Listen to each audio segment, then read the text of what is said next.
документтің салтанатты жиынын ашық деп жариялаймын.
Негізгі мектеп бітіретін 47 түлеуші отырмыз.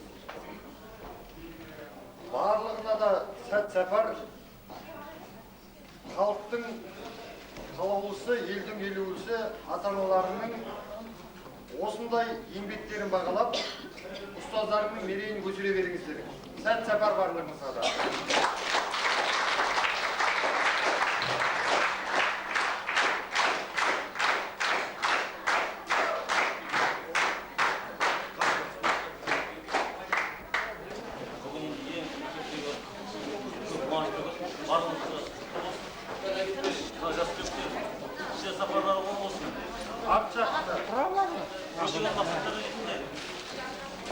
Жолдарыңыз болсын. Белгілі мамандық есі болыңыздар. Ата-аналар осы балаларыңыздың көре беріңіздер. Сәт сапарым.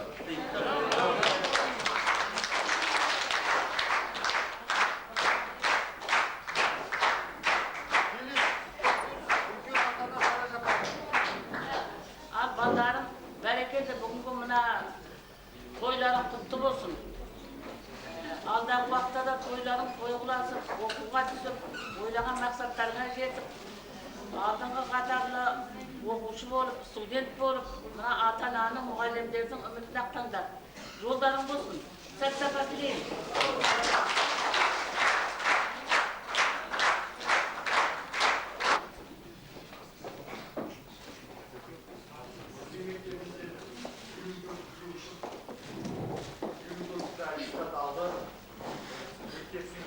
Жоғары деңгейде осы түлектеріміз өздерінің білімін көрсетті деп ойлаймыз қазір. Сонымен қатар өзінің білдегі ұстаздары бар еді, арнайы грамота дайындаған түлектеріне. Сертификаттан, аттестаттан бұрын сол апайларының грамоталарын беруге рұқсат етіңіздер. Осы Бек Сүлейменов атындағы орта мектепті бітірген Әбубуллина Салтанат Бөгенбайқызына тәрбие жұмысындағы өнегелі тәртіп үшін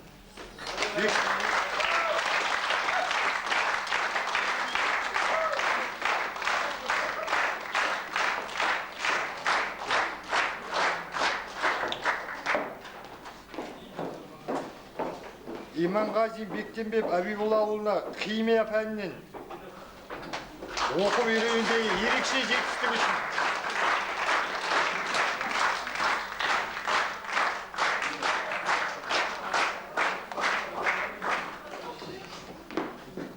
Қалуова Венера Асқарқызы дене тәрбиесі пәнінен оқып үйренудегі ерекше жетістік үшін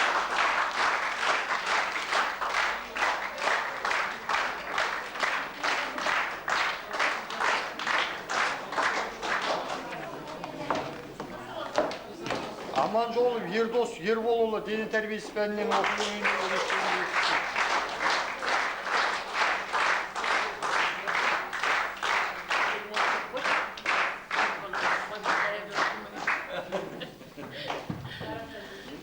Сартаев Айбек Дүйсенғалиұлына дене тәрбиесі пәнінен.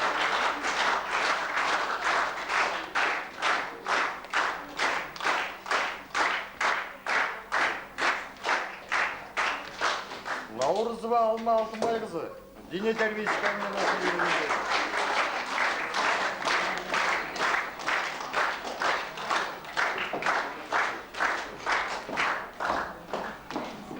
Сүлейменов Жандәулет Отарбайұлы еңбек пәнінен жетістіруші.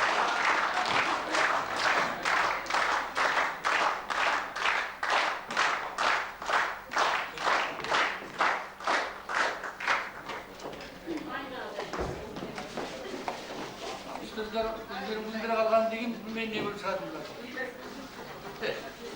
Ал бақыттарың болсын, айналайындар, жолдарың болсын, әр уақытта жарқырап, дендерің сау, жақсы болдыңдар, ауылдың кетпеңдер, ауыздарыңнан қосып істегендерден мына мектептеріңді ұқтыңдар. Ауылдың ұқтыңдар, дендерің сау болсын, аман болсын.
Сартаева Индира.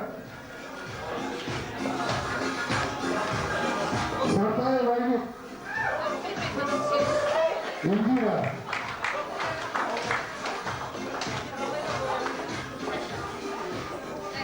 Утюг просто.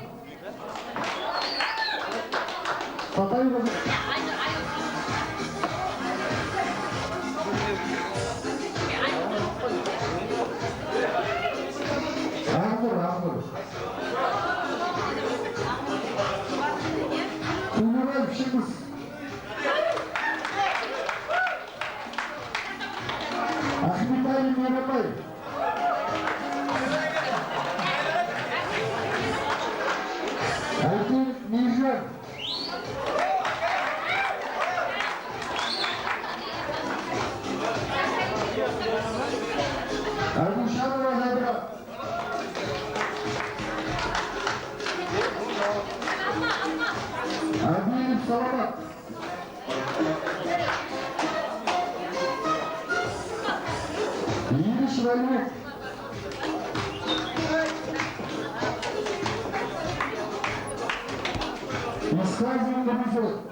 Nurgüça. Жамбыл Қазыбек.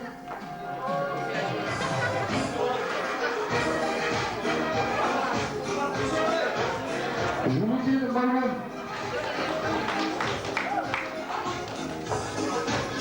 Салмұрат Руслан.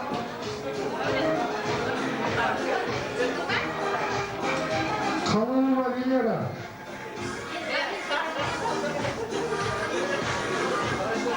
Қожина Лейла.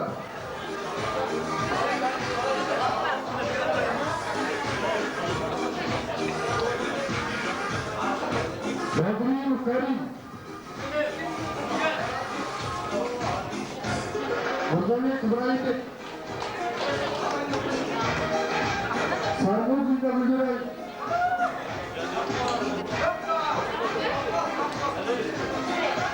Күйіс Бағдатхан.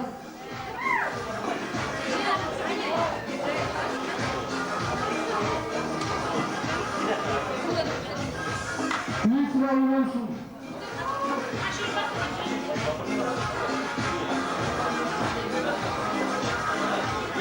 Тасқожин Дәулет.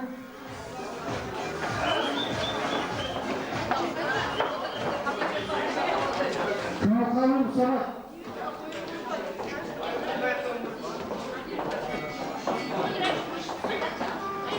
Тоңабаева Гүлсүзім. Hayra, 15. Hayra. Төлепбеков Бағдат.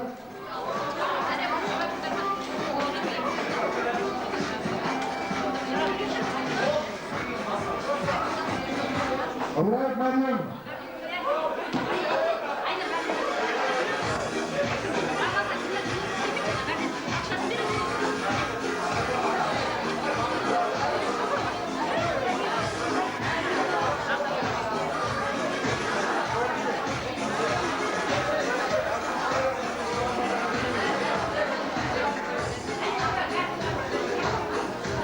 Бітіруші азаматшалар.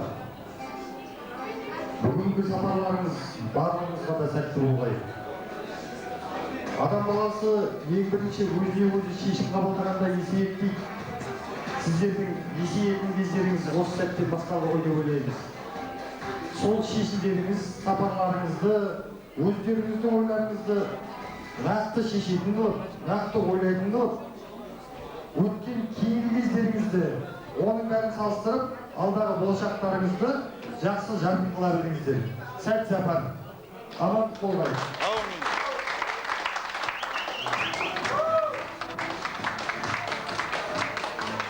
Ата-аналар, үлкендер келіп бата берем деп, рәсім жасауларыңызға болады.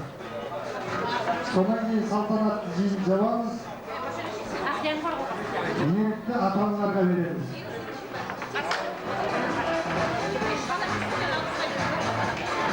Ал балдарың жолдарың болсын, қыдырата жолдастарың болсын, аман болыңдар, сау болыңдар.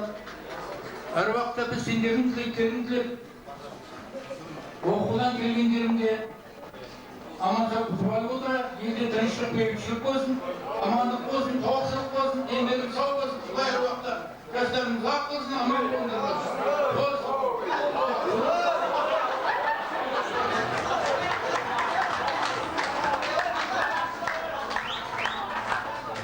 Жарты сағаттық концерті бар, соны тамашалауға рұқсат етіңіздер.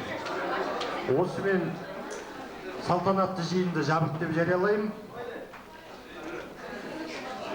Келесі кезекті концертте береміз.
мен сіздерге сәт сапар тілеймін. Үлкен мамандыққа түсулеріңізге тілектеспін.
Бірінші түлектер, құрметті ұстаздар, құрметті бүгінгі мынау осындай салтанатты жиынымызға жиналып отырған ата-аналар.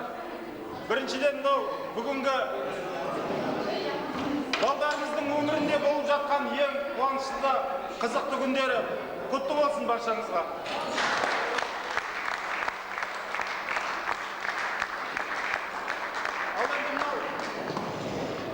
Техникалық ақаулықтарға байланысты кішкене мынау бізде микрофон жері болмай жатыр. Соған сіздерде енді сабырмен қарап, кішкене тынышталып отырсаңыздар. Себебі мынау бүгінгі болып жатқан сіздердің мәпелеп өсірген ұлдарыңыз бен қыздарыңыздың өміріндегі ең қызықты да қызғылықты күні. Бұл яғни өңір атты ұлы мұхитта жүзу сапарындағы салтанатты қуанышына жиналып отырсыздар ағайындар. Олай болса, бүгінгі мынау осындай салтанатты жиынымыздың төрінде тұрған ұстаздар қауымына рахметімізді айта келе, яғни мен енді ата-аналарға да қосып кетіп жатырмын. Ата-аналардың атынан сөйлеп тұрғаннан кейін, мынау ұстаздар қауымы сіздерге арнаған мынау дастарханға қош келіпсіздер.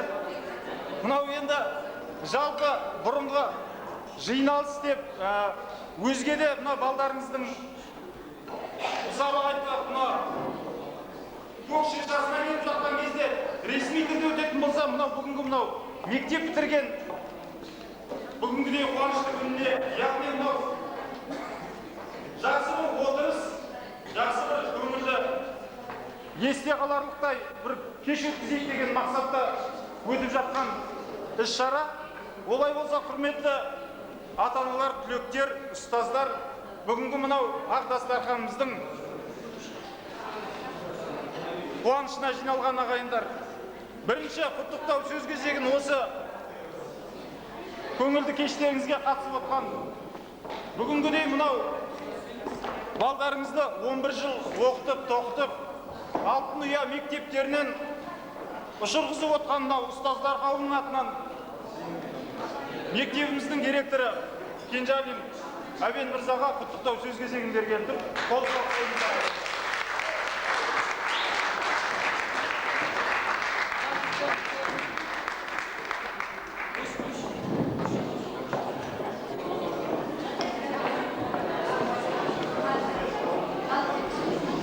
Ал тынышталамыз ау. Кішкене сабыр сақтаңыздар. Біріміздің біріміз даусымызды естімей қалып жүрмейік. Әр столда отырған әрқайсымыз өзіміз ұстасақ, тынышталады ғой. Құрметті мектеп бітіруші түлектер, ең бірінші бүгінгі осы отырған жиналған дастархандағы қауымның барлығының тілегі, барлығының сіздерге арналатыны анық. Осы ата-аналарыңыз сіздерді болашақ өмірге аттандыру мақсатында осындай еңбек етіп, осындай дастархан жасап, осы үшін шабалып жүр. Сол ата-аналарыңыздың еңбегін жоғары деңгейде көрсете біліңіздер. Құрметті ата-аналар, осы үшін отырған түлектеріміз барлығымызда қайсымыз болғанымызда балашы түлшілік болды.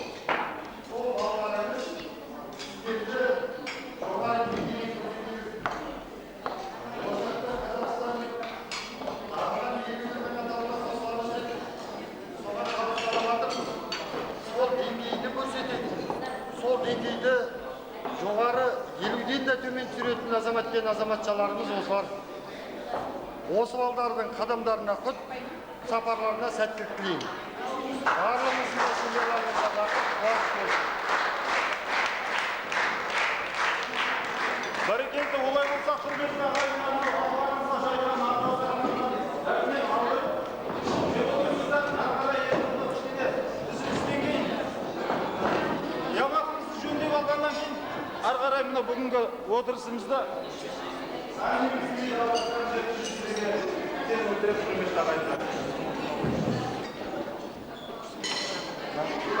үш жерде тұрып айтайын, микрофон ұстап. Жетекшіміз ғой, сол үшін сол тілегімізді білдірейік деп сыпырмаған жер болса да деп келіп тұрмыз. Оқушылар жолдарын болсын, тілекшіміз. Сау болыңдар.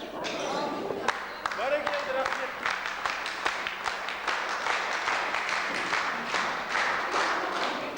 Ал енді құрметті түлектер, осы сіздердің осындай күнде қуаныштарыңызға арнайы келген Айнұр апайларымыздың құрметіне бір қосып бір ән берсек барлығымыз. Қане бастайық. Күнделікті өздеріңіздің айтып жүрген әндеріңізді айта беріңіздер.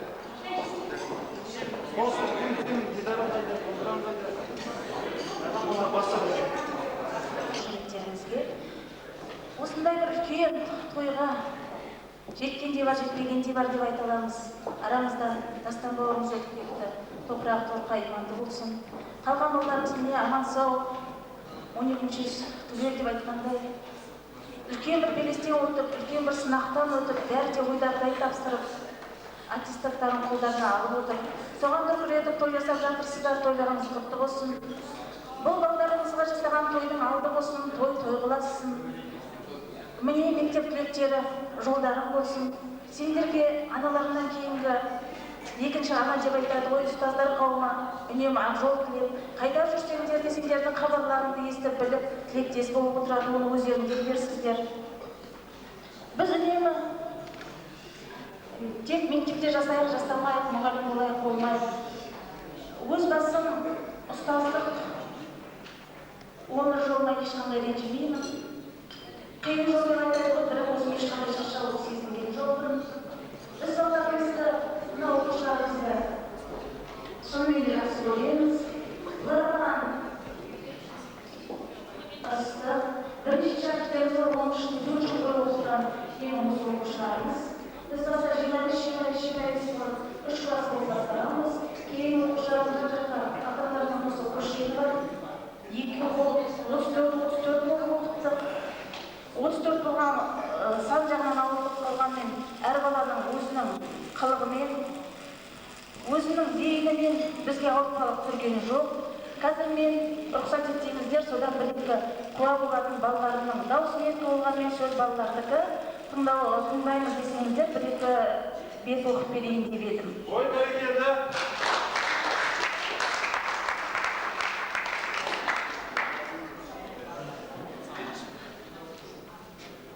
Балалар, мен қазір сендерге жұмбақ қылып жасырайын. Манадан бері жүздеу халық қой, мүмкін көңілденерміз.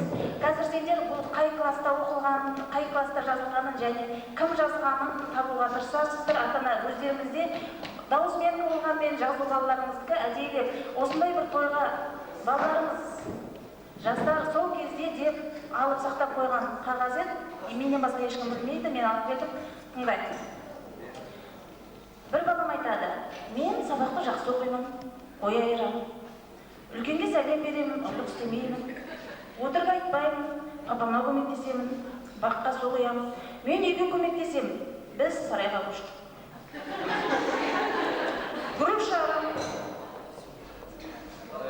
Груша ағырам, турникке тартыламын. Мен жазда Алматыға барамын, ар жағынан Алмалыға барамын. Алмалыдан алма жеймін. 2 айдан кейін ауылға келемін. Сосын 3-ші класс оқимын. Яғни біз қай класста оқыдық? Жаздық қой. 2-ші класста. Кім екенін білесіздер ме? Ой, көп оқы деді абыз. Алмалыға барам, ар жағынан Алмалыға барам, Алмалыға алма жеймін. Кім ол оқыр? Жағызаққа бес қоя, мен тыңдай қажадым. Сосын айтады. Қыркүйекте туған күн болады. Мен өскенде қашым қағылам дейді. Армияда сен жақын болып айтты. Яғни бұл амандық әдебиетіміз 2-ші сыныпта жазылады.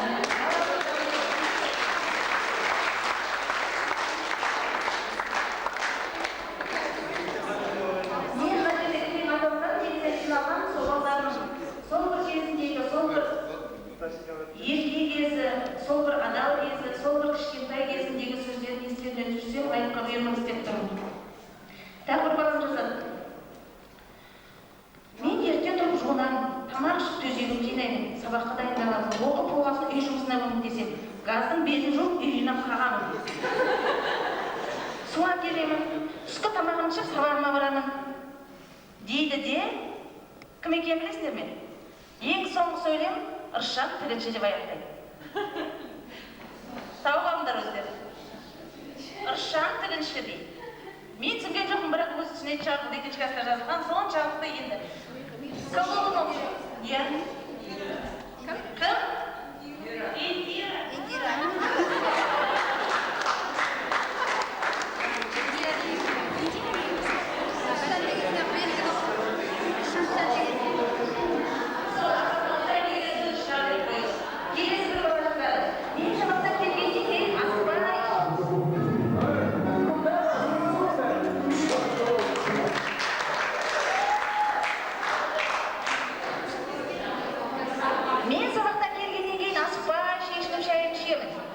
Сосын сабақ оқимын. Мен сабақты жақсы оқимын, ұрлық жасамаймын, өтірік айтпаймын, аула ішін таза ұстаймын, төсек жинаймын, төсек тасимын.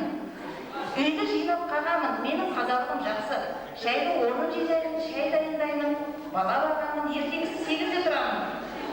Кешке қарай онда ұйықтаймын. Абайдың айтқанын тыңдаймын, мен есеп шаяғын кітап оқимын, үлкендерге сәлем беремін, жолы кесіп өтпеймін.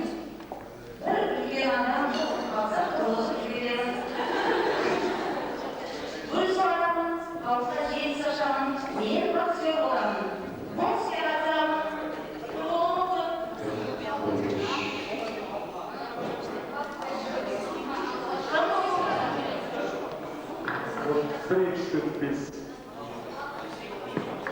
Бала тыңдасақ та оқиын, болмаса қоя қоямын. Қайтадан оқып жібер, Айнұр. Жинаймын, даладағы жұмысқа да көмектесемін, шаруақтағы бақшадан арам жуып жыламын, су құямын, тауыққа жем сасамын, бұзауды суарамын, үйде төсек жинаймын, сыпырып қоямын. Содан кейін барып сабақ оқимын. Есебін шығарамын, мен өтірік айтпаймын, мен ойнаймын. Көйлегім таза, менің шалбарым таза болады. Гүл суарамын, телевизор көремін, мен Вандам боламын. Кім болуы мүмкін? Кім біздің ішіміздегі Ванда? Кім болуы мүмкін?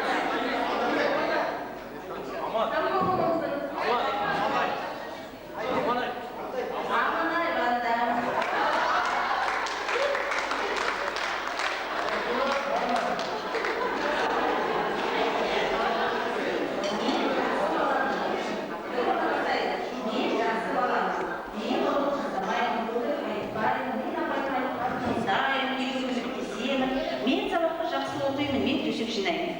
Огород суарамын, арам шөп аламын, боксшы боламын, мен дайындаламын, мен қажымқан боламын.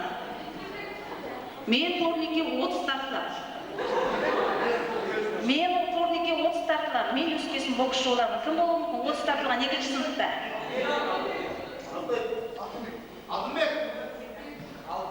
Берік. Аманжол Бердос. Ердос.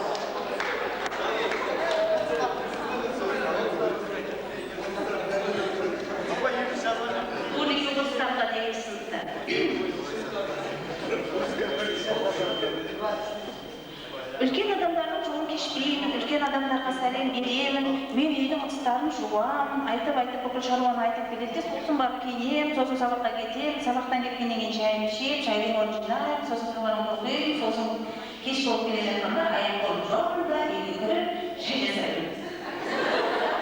Шайды ішіп болып, шайдың орнын жинаймын, түн батады. Сосын ұйықтаймыз. Салтанат.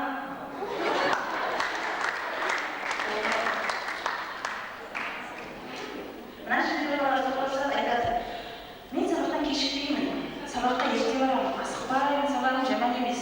Мен мамамды сыйлаймын, ренжітпеймін, ауырып қалса көмектесемін, сосын тамаққа шақырамын. Ертеңгісін мама мектепке кеткенде үйді ағам екеуіміз жинаймыз, жаюды жаямын, тамақ істеймін, мен ет турап қоямын, ағам тамақ істейді.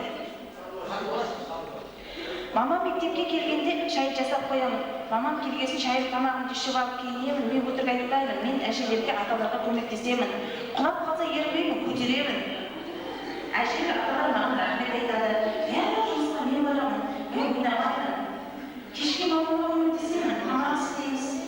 Мен күнде әкесі боламын. Содан мен сабағымды Мамам қоймайды.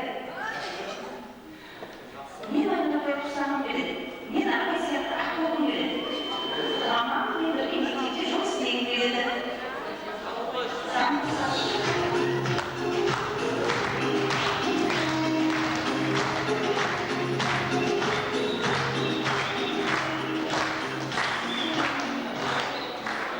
Мен ертең тұрамын, үйді жинаймын, сабақ оқимын, сабақ құралдарын түгендеп сумкама салып қоямын, түскі ас болады. Сабақты бір қайталап аламын. Сабаққа барамын, сабақтан келемін, тамақ шайын ішіп алып қоя үйруға шығамын. Қолым босағанда балдырған, оқып өзі шығар деген кітап оқимын, жүгіріп денемді шынықтырамын. Мен Мир Қонақбаев болғым келеді. Мир Қонақбаев. Мир Қонақбаев деп жатқан кім болуы мүмкін біздің ішіміздегі Серік Қонақбаев? Кім болуы мүмкін? Бектебек. Кім бізде жері яқсылықта? Екінші сыныптан бастап денесі шынықтырған, қазір ауылдың жиыраяқ болып отыр. Атым менің атым Алтынбек. Фамилиям Базарбаев. Екінші класста оқисың, екінші класста оқимын. Сағатым қалай өзі сабақ жақсы оқимын. Ертең кітапты оқисың ғой, ертең кітапты оқимын. Қандай кітапты сан атын ұнатамын дейді. Спорт үйіне енді жолданасың ғой. Иә, достарым көп пе? Достарым көп. Өзі ойлап сыйлайсың, сыйлайын. Өтірік айтпайсың, айтпайын. Сен оқушы боласың ба? Боламын. Армияда не боласың? Мен офицер боламын. Мен өскенде жамбыл боламын.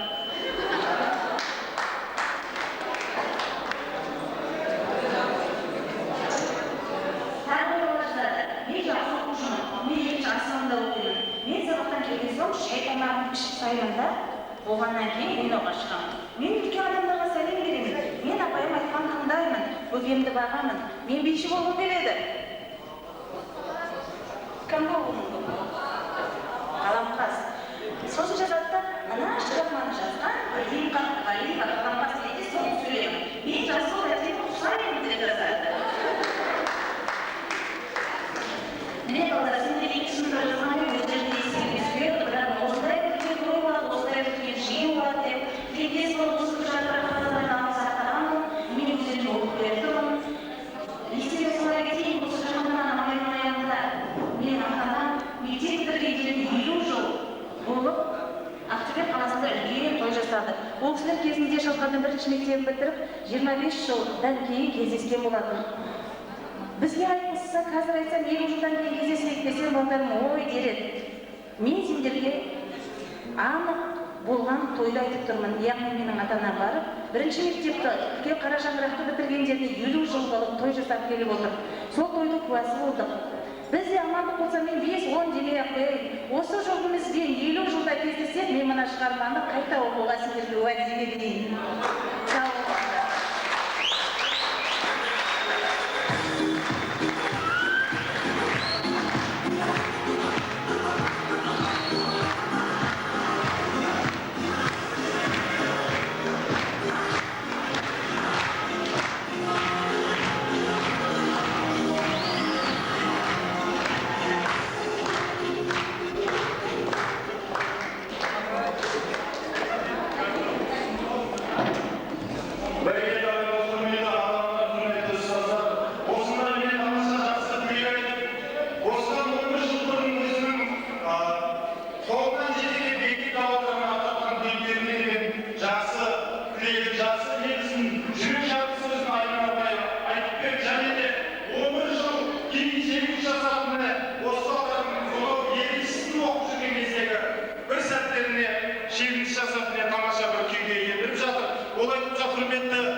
Осы түлектердің атынан деп қабыл алыңыздар. 11-ші сыныптың оқушыларымыздың дайындаған ән тартулары бар еді, шашулары бар еді, қабыл алыңыздар. Жаңа мектептің қызметке деп айтамыздар, ақтыңыз алда жалғастыра алмай қалды. Соның концертіміздің жалғасын тамашалаңыздар ағайындар.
Құрметті ата-аналар, түлектер, ұстаздар, ары қарай келесі кезектегі тағы да 10-шы сынып оқушыларының дайындаған әнін тамашалаңыздар.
техникалық ақау болып, кішкене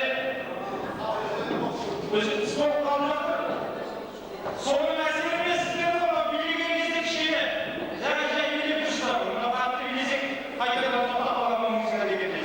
Шамалы көңілдірек, қыздырып отырыңыздар, бүгінгі мына тойды көрдірек. Мынау енді өздеріңіздің мәпелеп барған балаларыңыздың ең бірінші алғашқы тойы деп есептеңіздер.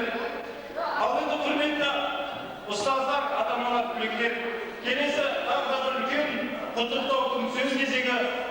Осы балаларды сонау Айнұр бастауышта бастап болса, бастауыштан келіп мынау 5-ші сыныпқа көшкен кезде осы балаларды қарсы алып, осы балаларды қабылдап, осы балалардың алдағы қиындығы мен қызықты күндерінде ортақтасқан, осылай бүгінгідей мынау 11-ші сыныпты бітіріп жатқан кештегі қызықты күндеріне араласып, бірге болған осы күндерге дейін Бекімбет пен Ақгүлі сынып жетекшілері отыр ортамызда.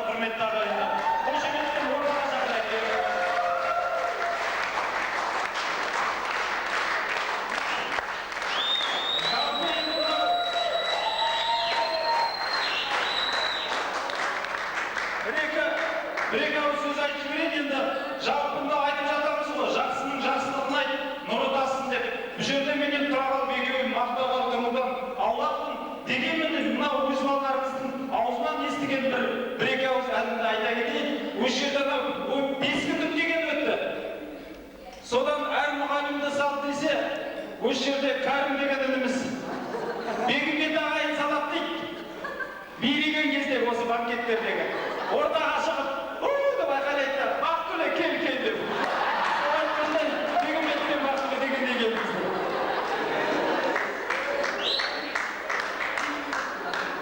Құрметті ата-аналар, ұстаздар, мына мектеп бітіріп жатқан түлек өзімнің оқушыларым, барлықтарыңа осылай құтты болсын. Жорытқанда жолдарың болып, үлкен шыңдардан көріне беріңдер. Осы үлкендердің барлық тілегі қабыл болып, тек сендердің алдарынан ашық аспан ашыла берсін. Барлық ниеттер орындала берсін. Ол жаңа Кәрім бір тойда мені көрген, сол ғой. Сәт сапар тілейін.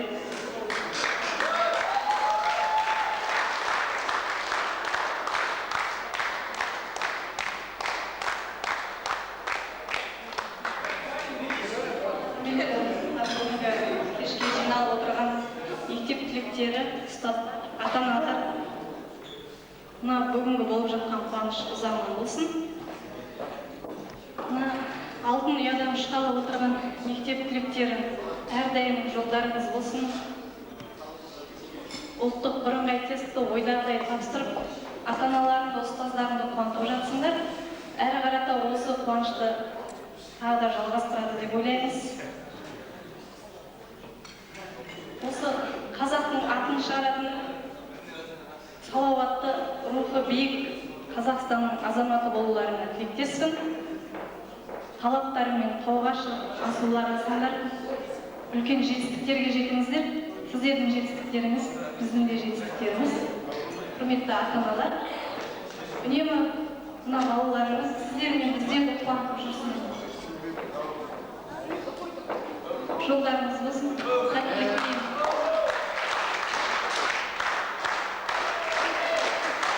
Ақырын жүріп аңқас, еңбегі кетпес қалада, ұстаздық еткен жалықпас үйретуден балаға демекші, апай мен ағай қайда кеттіңіздер? Сіздерге арнап жақсы әдемі ақ тілектеріңізді, әдемі әнмен астарлап жіберген айтып тұрған әншілеріміз бар. Олай болса, Бегімбет пен Бақтылы тағы да қошеметпен ортаға шақырамыз.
құтты болсын.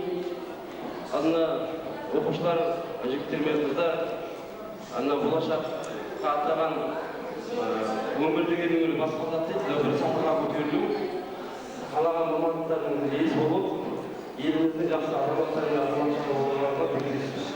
Ана бүгін жақсы осындай еңбек жасаған жасатқан ата-аналарға көп алғыс білдіремін.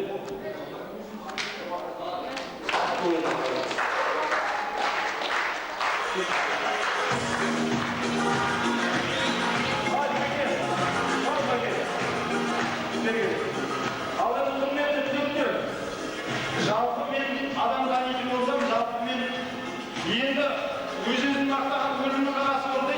Тойда жүргеннен кейін біздер де мынау психолог боламыз. Кімнің мінезі қандай, кім қалай, кімге қалай қарым-қатынас жасау керек, кіммен қалай сөйлесу керек дегенді білеміз. Жалпы мен байқауым бойынша Мейрамгүл апай қатаң болды ғой. Қатаң ба?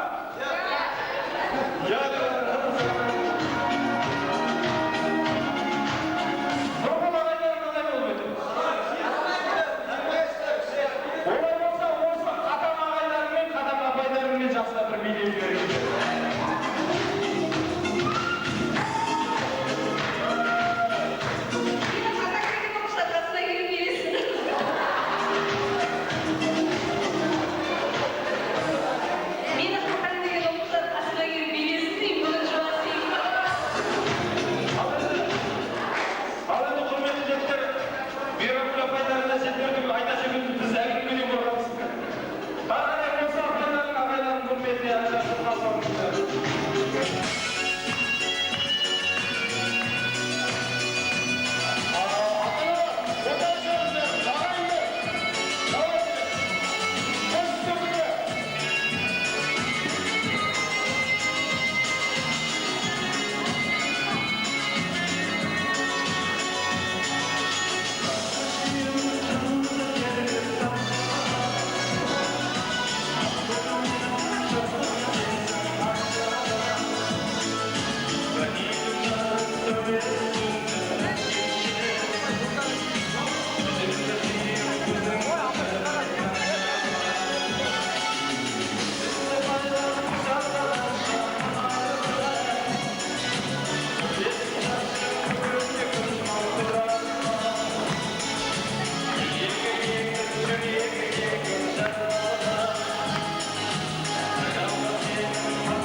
түлектер, ұстаздар, ата-аналар, келесі құттықтаудың сөз кезегін бүгінгі осындай үлкен қуанышты кешіміздің куәгерлерін қошеметпен ортаға шақырғалы тұрмын. Олай болса бүгінгі мектеп бітіріп жатқан түлектер Қаламқас Дәулет Алтынбек Жандәулетті қол соғып ортаға шақырайық.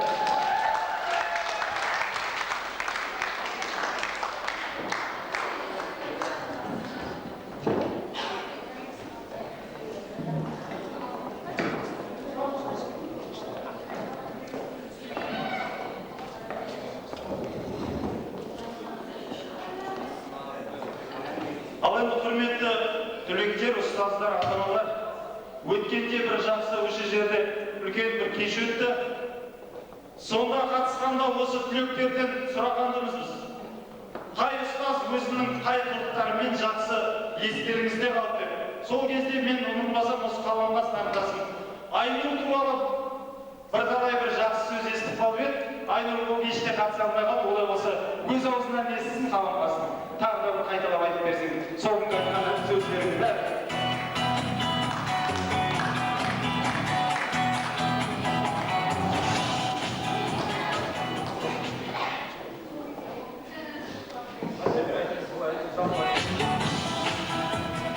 Ең алдымен осы кешке жиналып отқан ата-аналар, оқушылар, ұстаздар барлығыңызға да осы уақыттарыңыз бөліп келгендеріңізге көп рахметімді айтқым келеді. Алдымен және де осы рахметімді алыстан біз үшін келіп отқан Айнұр апайыма да рахметімді айтқым келеді. Және сол кеште мен бір айтып өткенім, Айнұр апайдың бір қызықты уақиға бірінші класста болған Айнұр апаймен бірге. 7 деген сан салынмайды, сол Айнұр апайда мықты сөз естідім, соны айтып едім.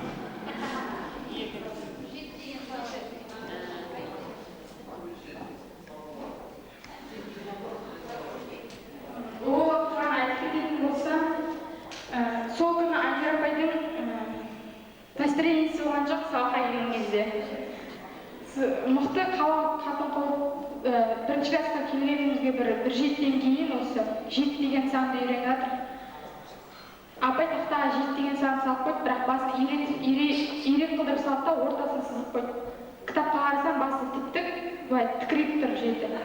Апай неге тақтаға мынадай қылдырып салып қойған, кітапта неге мынадай деп түсінбей біраз отырдым да, бірақ кітаптағыдай қылдырып тез-тез салып отырдым. Апай болдым десем, жоқ, дұрыстап қара, болатындай болған жоқсың, дұрыстап ойлан әлі деді. Соған қоймап едім, апай қоймадым ғой, әкеш деп қарап, әлесінде сар дәптер сонда сырты. Қарап та, неме саған осындай қылдырып сал дедім бе, бар, дұрыстап қалай салып тұрмын, сондай қылдырып сал әкеп бер деп. Екінші тағы да жаңа кітаптағыдай қылдырып, тұп-тұп қылдырып қайтадан салып барып деді. Соған дәптерді ортасынан жыртып та, мә бар, осыға апар, ерте үйінен дұрыстап үйреніп кел деп бетіме дәптер лақтырып жіберді, сол есімде мықты.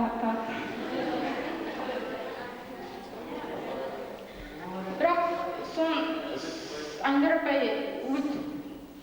бетіме лақтырса да, бірақ былайша үйреттік, біраз нәрселер Айнұр апайдан үйрендік. Және де бір айтып кететін, Айнұр апай мықты күшті келді, қазір да күшті келмеді ғой.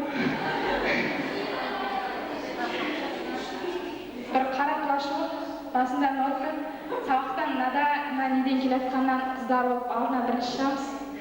Соған біріміз сумкасын ұстаймыз, біріміз қызыл журналдың сыртын қызыл чехолына қаптайды постоянно. Соған біріміз журналын ұстаймыз, классқа қол ұстап алып кіргіземіз де, біріміз бас киімін шешеміз, біріміз плашын шешеміз. Көбаса мен плашын киіп аламын. Индира көбаса норкасын киіп алып, сумкасын ұстап алып, таптан айналасын, сол апайдың киімін киіп алып, жүреді сонда.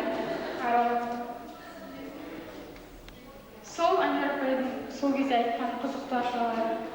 Және осындай кеште басымызды қосып, осындай дәрежеге жеткеніміз ең алдымен ата-анамыздың арқасы ғой, дүниеге әкелген. Сол ата-анамызға рахметімізді айтып, және осындай білікті қылдырып шығарған, оқытып үйреткен ұстаздарыма көп рахметімді айтқым келеді. Және осы уақытын бөліп келіп отқан өзімнің құрдастарыма рахметімді айтқым келеді. Сендердің бұл әлде де алда кездесер үлкен тойлар бар. Бұл басы деп те айтуға болады тойдың. Сол басынан бастап осындай қандай бірге болып отырып, сол соңына шейін де ауызбіршілік болып бірге өткізейік барлық тойды да қызықты өткізіп, бәріміз де бақытты болайық, ең алдымен денсаулық болсын бәрімізге деп.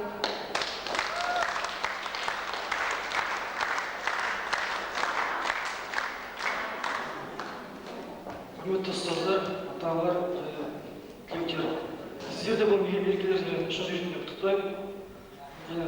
Алдағы мақсаттарға жете беріңіздер. Ұстаздар, сіздерге тілерім осындай біз сияқты түлектерді жылдан-жылға өсіре беріңіздер. Бейсуим атындағы орта мектептегі аты бүкіл жерге жүрсін. Барлық жерге біз Айшуақ деген атты шығарамыз деген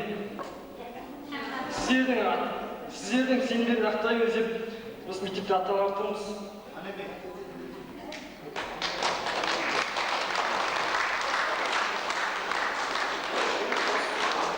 Ұстаздар, талай ренжістік, бала болдық.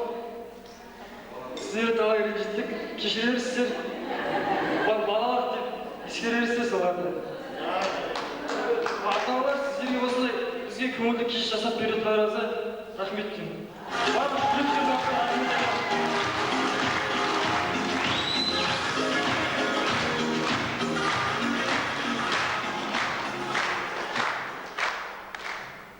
Ата-аналар, оқушылар, барлығыңызға мерекеңіз құтты болсын.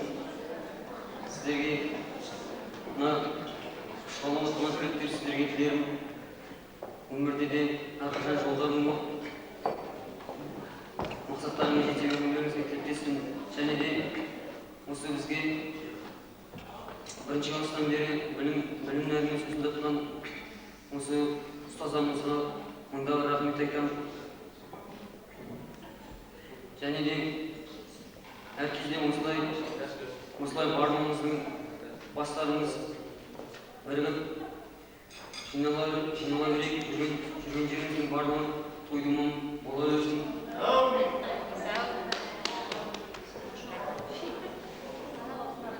Енді осындай кешке келгеніңізге барлығыңызға рахмет айтамын. Және осы кеште барлығымыз есен кездессе жақсы болып іздейік.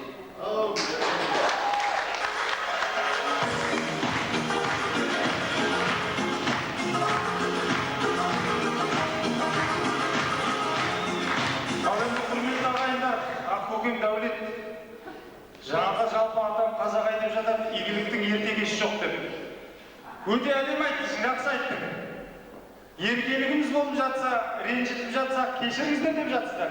Сондай әсер етіп жатыр. Әсер еткендігі соншалық, мына жағайын бүкпе әдеп көзіне жасалып кейін қарай кетіп қалды. Ал енді айналайын жандар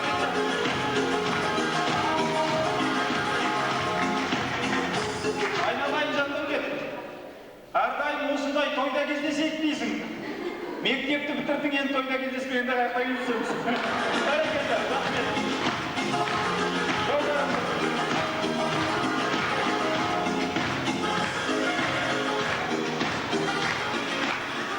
Алтынбек қайда? Дайындадың ба өлеңіңді? Алтынбек.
Бізге орындық керек ортада.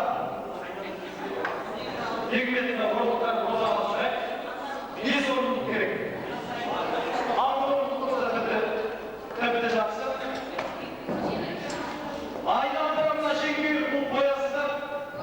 Шеңберек қойыңыз. Бірінші орындыққа осы түлектердің бастауыштағы мұғалімі Айнұр Сатуған шақырамыз. Қол соғып қойыңыздар. Одан кейінгі дастарханда осы жерде бөліктің аңызы бір демекші. Апаларынан ерекше жансыз алынбаған қалған апалар ғана шығып кетті ғой. Қарашбай шақырамыз. Қол соғып қойыңыздар.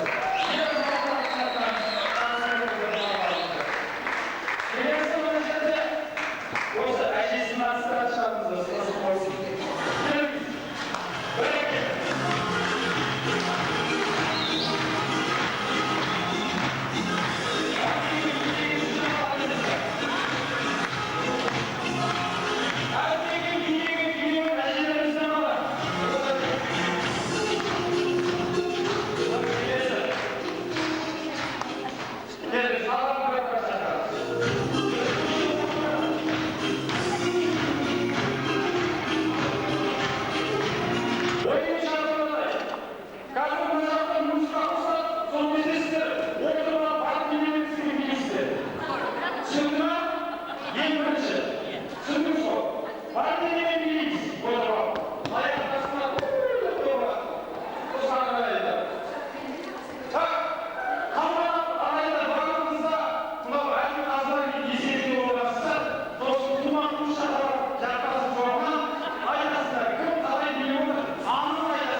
Тағы да жақсы шипатты ойлап қалмаңыздар. Аллаға жүзістік бол. Келіңіздер. Жақсылап бір апаларыңызға, жақсылап балаларыңызға тек айтып беріңіздер апалар.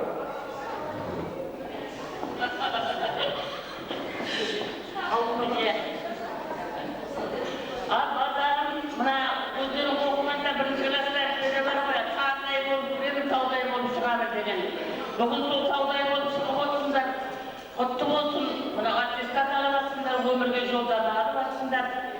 Ал енді сол 11 жылғы еңбектеріңіз жемісін алда жақсы ойлаған оқуларыңа түсіп, еңбектерің жемісті болсын, талаптарың оң болсын, бақытты болыңдар.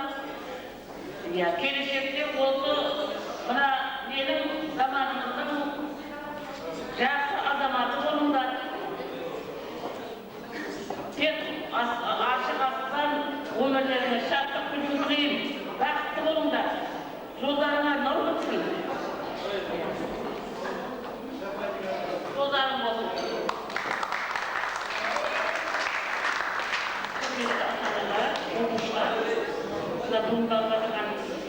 Құтты болсын, сәт-сапат деймін.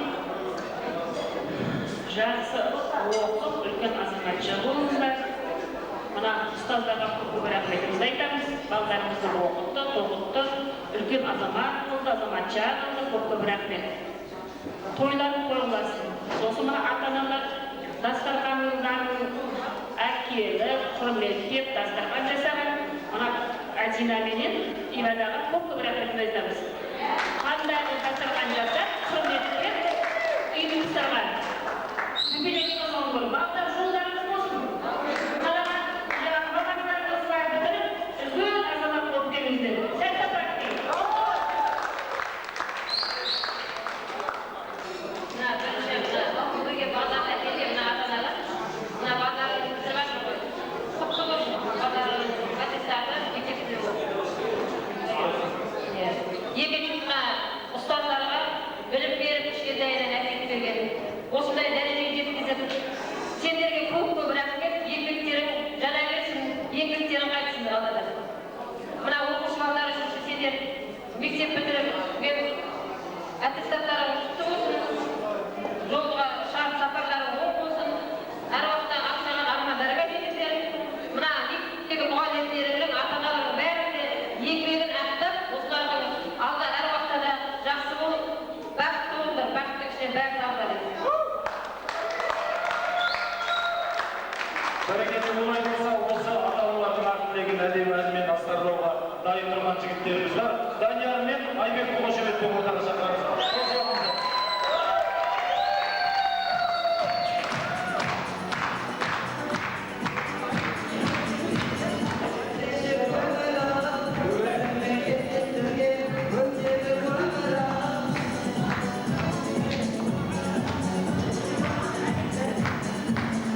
кеңесуге ордаға ата-аналарды шақырамын. Олай болса, тілек айтуға ордаға Шолпан апайды шақырамыз қошеметпен.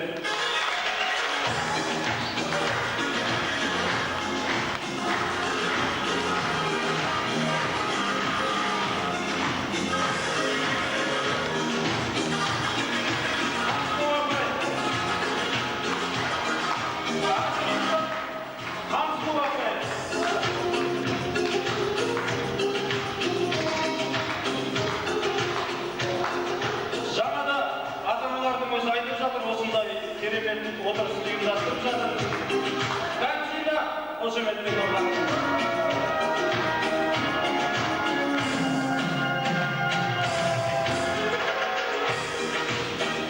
Және ибада.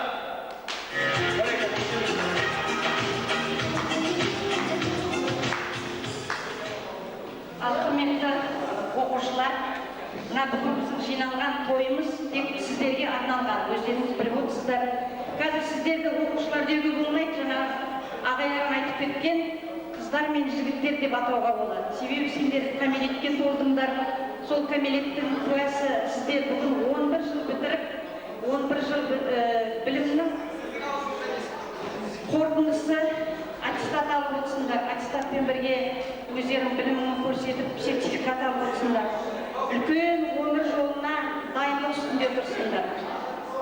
Ал сондықтан мына өмірге деген жолдарың сіздердің ұзын болсын, қызықты болсын.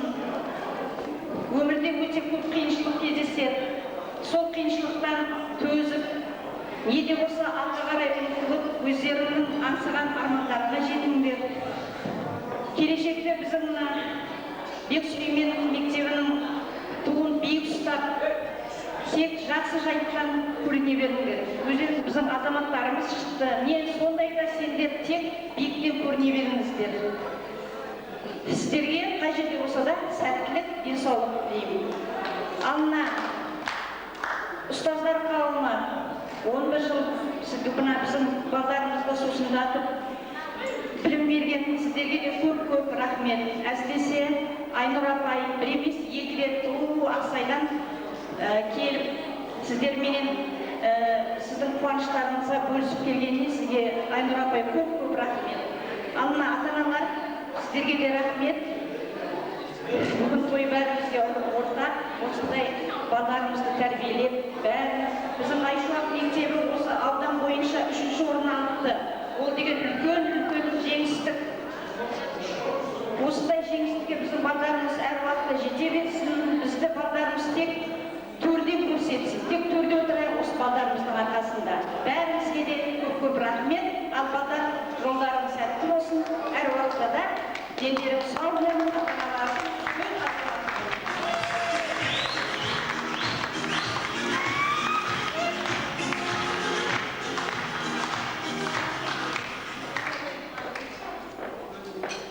Құрметті ұстаздар, ата-аналар, және биылғы 2006 жылғы студент отқан түлектер. Мына тойларыңыз құтты болсын. Манадан бері болып жатқан бұл бір үлкен той деп ойлаймын. Сіздердің ең бірінші жаңағы табалдырықтан аттаған тойларыңыз. Мына 11 жылдықты 11-ші сыныпты бастаған жас сентябрь, қыркүйектен бастаған біз. Шынында да жаңағында мықтап, қиналдық, алдымызда ұлттық тест тұр деп, одан әйтеуір сол ең бірінші тестте қиналып өттік бірінші сатыдан. Оларың құтты болсын, енді бір екінші сатыға аяқтасқан тұрсындар. Одан да аман-есен өтіп, өздеріңіздің қалаған мамандықтарың есі болуға тілектеспін. Сіздерге ақ жол тілеймін. Бәріңіз де осы біреудің кенжесісіңдер, менің де кенжем бітіріп жатыр. Біреудің үлкен баласысыңдар. Мынау барлық ата-ана сіздерге де мына балаларымыздың қызықтарын көріңіздер барлығында. Осы бала үшін жүрміз ғой. Мал баланың шашы дейді. Әйтеуір осы балдар үшін ештеңе аяқтан жоқпыз барлығы. Тойларын той қыласың. Балдар жаңа айтпады ғой Шолпан апай, қыз бен жігіттер ақ жол тілеймін сіздерге. Сапарларыңыз сәтті болсын. Тек қана өзіңнің ойлаған мақсаттарыңызға жете беріңіздер. Рахмет.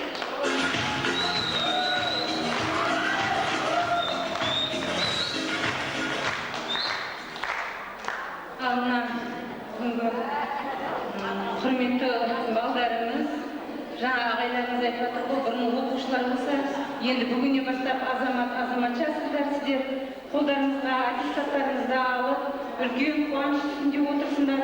Сіздердің осы қуаныштарыңызды бөлісіп, ата-аналар, мына сіздердің өздеріңіздің ұстаздарыңыз, бәріміз бірігіп осы қуанышты жақсы отырыс болып жатыр. Жүздеріңіз осындай әрдайым жарқын, қуанышты болсын, жолдарыңыз ақ болсын. Мына қолдарыңызға аттестат алып, ұлттық тестіні жақсы деген бағамен өткізіп, мына соның бәріне осы ата-аналарыңмен бірге, ұстаздарың да жаңағы үлкен толқын үстінде балдарыңыз қандай болады деген толқыныста болып, соның бәрін жеңіп, бүгін бір үлкен қуанышты отырыста отырсыздар.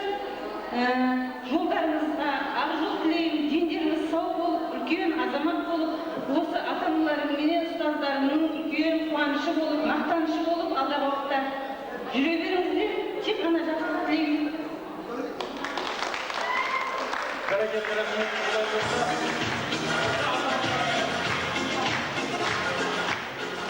Осы ата-аналардың ақ тілегін қатысты оқай өзіңіз бастайсың.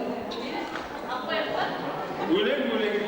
Олай болса, Жандәулет деген әншіміз, бүгінгі түлегіміз өзінің әнін дайындап отыр. Кел, Жандәулет. Сіздер жақсылап билеңіздер, ата-аналарды алып шығып билеңіздер.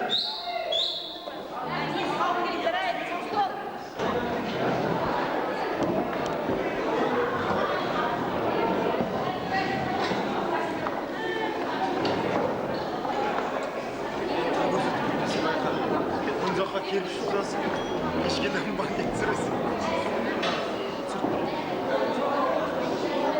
Ал енді құрметті түлектер, ұстаздар, ата-аналар, бүгінгідей күн өмірде санаулы жатыр алда өмірдің сан тарауы, төбемізден жалғыздап тұр жаным деп, ата-ананың жүрегінің жалауы демекші.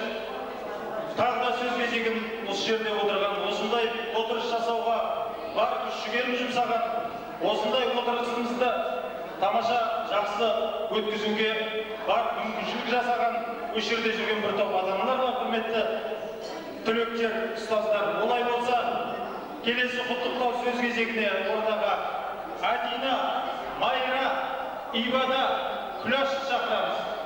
Және де Алмагүл мына жақта.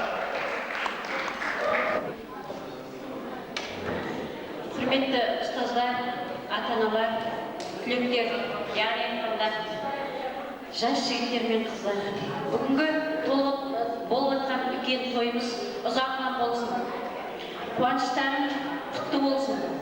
Тек қана осы мектепке қуанышпен жинала беріңіздер. Барша жақсылықты сіздерге тілеймін. Мына балалардың қызығы біздің мектебіміздің қызығы. Сондықтан осы балалардың қызығын қызықтаса, біздің мерейіміз үстем болады. Осы естеріңізде бар шығар, осы балалар тестіға барады дегенде мұғалімдердің қалай қиналғанын. Кейбір ата-аналар көрді, ұлттық тесті жасап жатқандар. Қалай? Сіздерден де бетер қиналды. Осылар жақсы ұпай алсын, осылар жақсы біздің мерейімізді үстем болсын деп. Рахмет, үстем болдық деп есептейміз. Осыдан әрі де біздің еңбегіміз жемісті болсын дейміз. Ұстаздар еш уақытта еңбегін сатпайды, өздерінің осындай алтын орданың мерейін үстем болу үшін қызмет етеді. Соны естеріңізде сақтаңдар. Жақсы осындай отырыстарда тек қана жақсы тілектер айтылып отыр ғой. Сол жақсы тілектердің барлығы қабыл болсын дейміз. Барша келіп отырған, алыстан келіп отырған қонақ Айнұрға рахмет айтамыз. Түлектердің атынан, ата-аналардың атынан барлығымызға да алғы уақыттарымызды бөліп, осындай қуанышқа келіп отырғандарыңызға көп рахмет. Отбасыларыңыз аман болсын, үйлеріңізде тек қана қуаныш той болсын. Қалған мен қасымдағы жолдастарым мен айтқан тілегіме қосыламын деп, және де осы оқушылардың ұстаздарына біздің шағын ғана сыйымыз бар еді, соны табыс етуге рұқсат етіңіздер.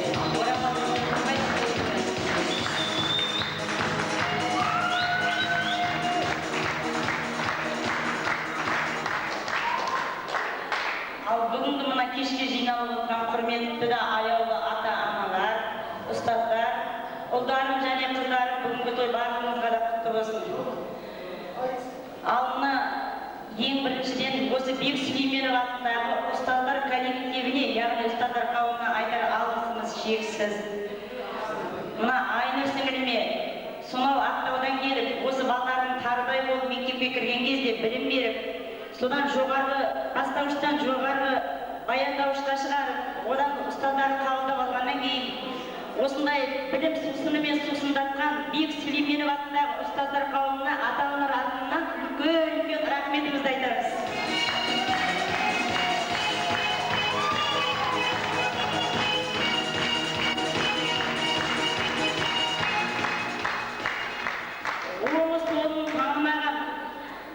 Бесіктен белі шыққан осы балдарымызды сусындатқан, осы мектебіміздің мерейі үстем бола берсін. Ұстаздар жанұяларыңа бақыт тілеймін, дендеріңіз сау болсын, жандарыңызға жамандық бермесін. Тек қана тілейтінім осындай бүлдіршіндерді мәпелеп білім сусынымен сусындатып ұшыра беріңіздер.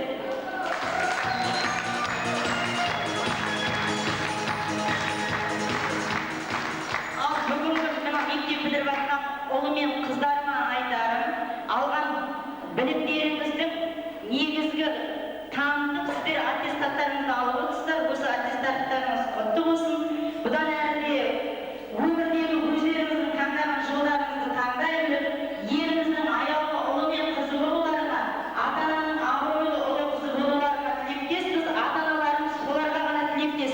Айналайындар, сәттапар тілеймін, ақ жол тілеймін, жолдарың болсын.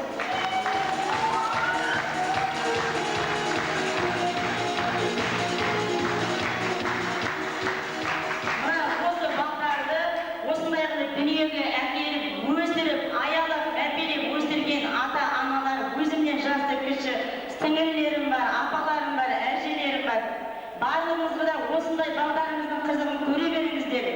Жалғыз меніменен, ивадаменен іс бітпейді. Осындай мына бүкіл өтіп жатқан тойыңызға атсалысып, айқайлағаныңызда келгендеріңізге, осындай қолпаштап қошеметтеп, күтіп бергендеріңізге мындағы алғыс, бақытты өмір тілеймін.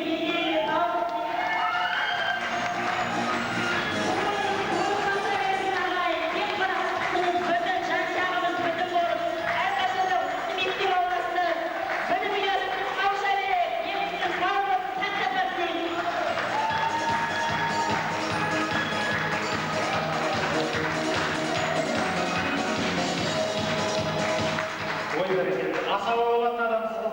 Подаркімізді ұмытып кеттіңіз ғой, бермейсіз бе деп. Бәрсін. Бәрекелді, бәрекелді. Тағы бір соғып қойсаңыздаршы. Бүгінгі тойымызда мен ата-анамын столда отыруым керек деп, бізге шалқаймай өзінің мына өнер аспаптарымен келіп тұрған Шангелді мен Майраға сол секілді асаба болып, айналайын ерке болат келе ғой дегенде келіп тұрған 3-4 сағат уақытын бөліп жатқан ерке болатқа ата-аналар атынан мың тәуір рахмет.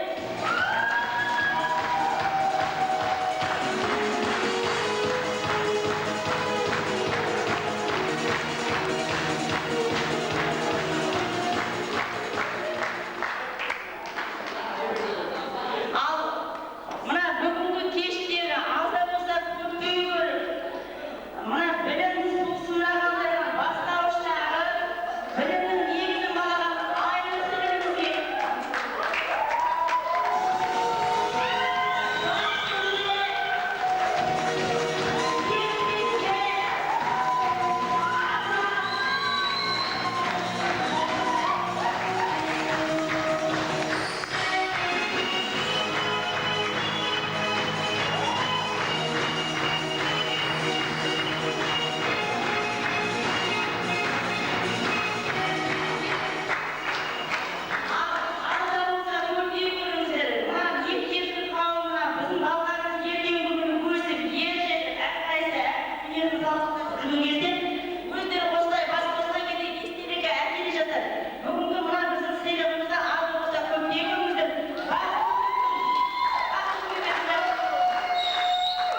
бүгінгі мынау алтын ұя мектептерінен ұшқалдырған түлектерге әлі де айта береміз, әлі де тілегімізді жалғастыра береміз.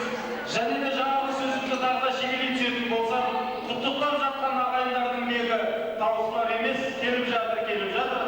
Дегенмен, құрметті ағайындар, әр нәрсенің де өзінің бір шегі бар демекші.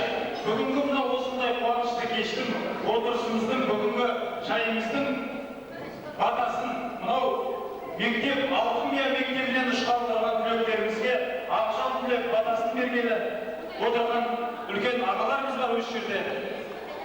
Алдарыңнан ата берсін ақтан күліп, ұлдарың бар жүретін, ұл қызың бар жүретін мақтан қылып, бүгінгі мектеп бітіріп жатқан түлектерді бата беріп жіберейік, шаттандырып деп құрметті ұстаздар, ата-аналар. Осы жерде үлкен Абидан деген ағамыз бар деп еді.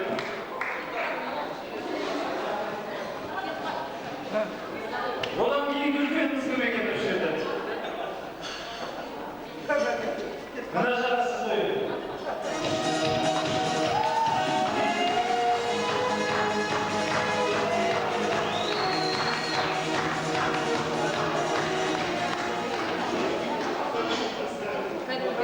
Абайдың құрметті ағайындар былай болсын. Мынау ата жасқа қарайды деп жатырмыз. Атаның ешқандай артықтығы жоқ деп жатырмыз. Және айтамыз. Олай болса, үлкен ретінде мәкең берсін, басшымыз ретінде әбен берсін, үйбек берсін.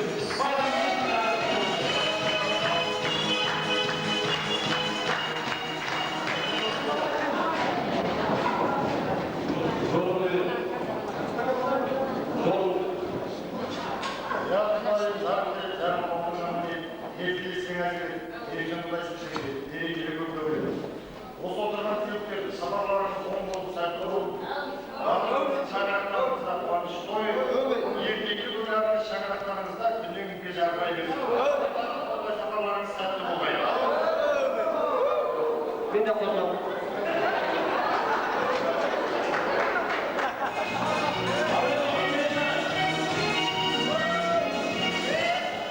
Мынау тілекке қосылғанды көрген, батаға қосылғанды да көрген жатырмыз. Дегенмен мына жағайлардың да тілегі бірге, жүрегі бірге. Сіздер қайда жүрсеңіздер де сіздердің тек қана жақсылықтарын естісеміз дегендей көңілде жүреді бұл кісі.